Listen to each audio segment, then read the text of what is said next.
हैं।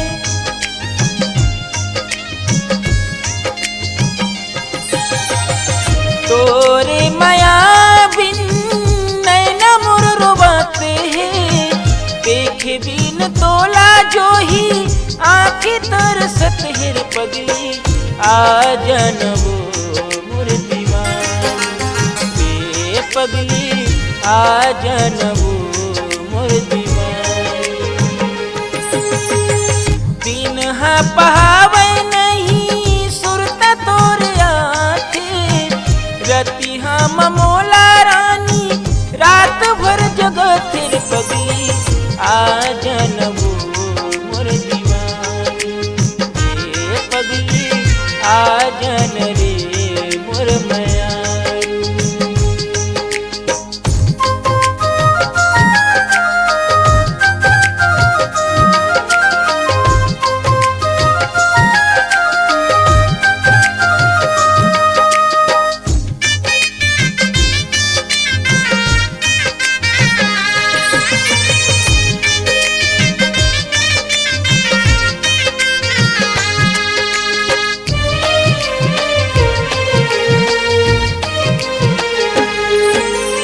अन्न पानी मोला जहर होगे। पूछू मोला नहीं सुहावे। बैठे अकेला गुनत रही था। रही रही सुर तहयावे।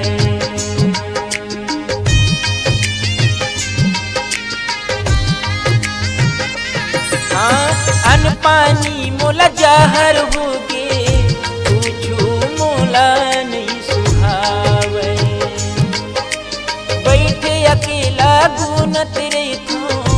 रही रही सुर तहयावे। दिन हा पहावे नहीं सुरता तोर आँखें।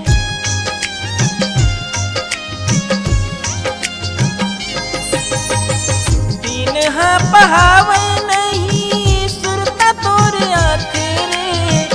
रति हम मोला रानी रात भर सतत रे पगली। आ जन रे मोर मयारू ए पगली। आ जनबो मोर दीवानी।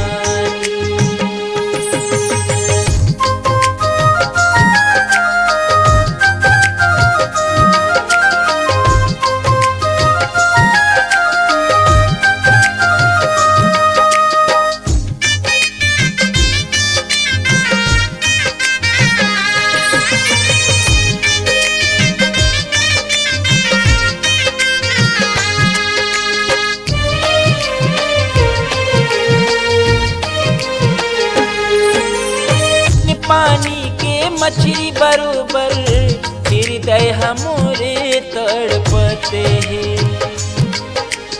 आँखी के गजरा उबेनी के गजरा मोरे आँखी आँखी माँ झूलते हैं।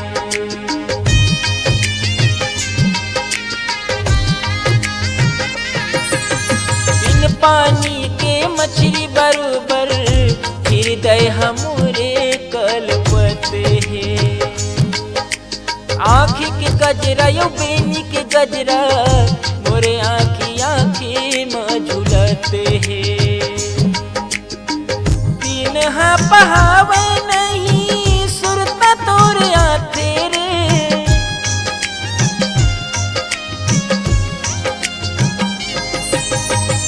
दिन हा पहावे नहीं सुरता तोर आँखें रे। रति हम मोला रानी रात भर जगत रे पगली। आ जनबो मोर मयारू ए पगली। आ जन रे मोर दीवानी ए पगली। आ जनबो मोर दीवानी ए पगली। आ जनबो